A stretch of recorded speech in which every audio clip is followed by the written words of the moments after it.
Presiden Amerika Serikat, Presiden petahana Donald Trump dan juga penantangnya mantan Wakil Presiden Joe Biden akan mengikuti debat capres terakhir pada Kamis malam waktu Amerika Serikat. Apa saja isu yang akan diangkat dan juga bagaimana peta persaingan keduanya? Kita akan bergabung dengan jurnalis VOA ada Nova Purwadi dari Amerika Serikat. Selamat pagi waktu Indonesia, Nova. Selamat pagi waktu Indonesia. Ini akan menjadi debat terakhir dari kedua calon. Apa saja kira-kira yang akan menjadi tema bahasan di dalam debat kali ini? Ya, pihak penyelenggara dalam hal ini Commission on Presidential Debates telah merilis sejumlah isu yang akan diangkat dalam debat capres kali ini, termasuk COVID-19 dan juga masalah-masalah keamanan dan juga bagaimana kondisi perekonomian keluarga-keluarga di Amerika Serikat. Ini adalah sejumlah topik yang memang dalam berbagai survei selalu mengemuka sebagai isu-isu yang penting bagi calon pemilih. Dan menariknya, debat ini adalah debat terakhir yang tadinya mestinya akan menjadi debat ketiga, tapi akhirnya menjadi debat kedua antara kedua capres, karena Presiden Trump menolak untuk hadir dalam debat di Miami yang dialihkan menjadi debat virtual. Sehingga akhirnya yang terjadi pada tanggal yang mestinya berlangsung debat di Miami tersebut, akhirnya terjadi town hall atau acara tatap muka secara paralel antara Donald Trump dengan Joe Biden yang tentunya untuk pertama kalinya dalam Pilpres Amerika Serikat, kedua capres tampil tapi secara terpisah begitu, Waro. Lalu kemudian kalau bicara soal peta persaingan ini antara kedua kandidat, seperti apa bisa Anda jelaskan kepada kami di sini? Ya, ini memang menurut berbagai polling nasional, Joe Biden unggul atau bahkan double digit dalam beberapa polling. Tapi tentunya yang lebih dicermati adalah survei-survei di negara bagian, khususnya negara bagian kunci yang disebut sebagai negara bagian kompetitif atau swing state dan juga disebut sebagai battleground states. Disinilah pertarungan itu dipusatkan karena di sanalah suara elektoral yang masuk bisa menyumbang pada kemenangan seorang calon presiden pada Pilpres 3 November. Nah, menariknya ini selalu disebut oleh analis sebagai bahwa pemilu Amerika Serikat is not a popularity contest, bukan kontes popularitas. Karena bila pun menang secara nasional, maka tetap harus dimenangkan secara per negara bagian. Karena itu sejumlah kampanye dalam beberapa hari terakhir ini Anda cermati akan selalu cenderung berlangsung di negara bagian kompetitif.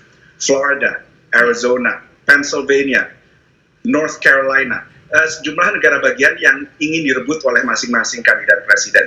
Dan menariknya Joe Biden sendiri telah istirahat dari kampanye ini selama beberapa hari untuk fokus ke persiapan debat capres kali ini. Tapi Presiden Trump tetap berkampanye secara terbuka dengan acara mass rally atau acara bertemu langsung dengan calon pemilih meskipun di tempat terbuka. Sementara Joe Biden cenderung sebelumnya melakukan kampanye secara terbatas dan dengan pembatasan sosial. Dalam beberapa hari terakhir ini yang melakukan kampanye lebih banyak cawapres Kamala Harris dan tentunya mereka membidik demografi kelompok-kelompok pemilih kunci di negara bagian kunci juga. Ini tampaknya menjadi taktik yang selalu dilakukan karena memang yang perlu dimenangkan adalah mayoritas dari pemilih di negara bagian kunci yang bukan merupakan kantong Partai Demokrat maupun kantong Partai Republik, Waro. Jadi kemudian bisa dikatakan itu jadi bagian dari strategi untuk kemudian memenangkan wilayah-wilayah kunci seperti itu, Nova.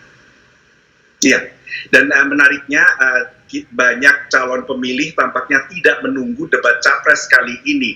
Ini fenomena yang menarik untuk Pilpres 2020 yang memang banyak hal yang tidak diperkirakan sebelumnya. Jadi karena COVID, banyak warga akhirnya memutuskan untuk memilih secara awal. Lebih awal dari tanggal 3 November, tanggal dijadwalkannya berlangsung pemilu. Bahkan sebuah lembaga yang bernama United States Election Project ini menjadi acuan bagi banyak ahli dan juga para jurnalis di sini untuk mengikuti jalannya pemilihan secara awal ini. Dan tampaknya banyak warga Amerika Serikat memang sudah menentukan pilihan jauh-jauh hari sebelum Pilpres jumlah warga yang telah melakukan pemilihan secara awal mencapai 47 juta lebih.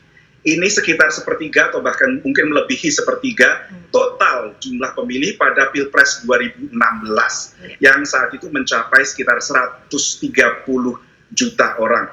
Dan perkiraan US Election Project ini sendiri tadinya bahwa pada saat ini mestinya sudah ada sedikitnya 40 juta dan ternyata 47 juta melebihi ekspektasinya. Dan seorang analis dari lembaga ini, Michael McDonald, bahkan memperkirakan bila ini terus terjadi, maka tingkat partisipasi pemilih di Amerika Serikat bisa mencapai 65%. Ini belum pernah terjadi sejak 1908, dan mungkin kita sudah terbiasa di tanah air dengan angka partisipasi 70 hingga 80 lebih persen, tapi di Amerika Serikat ini sangat luar biasa karena sebagai contoh, 2 pilpres sebelumnya, tingkat partisipasinya hanya 55%.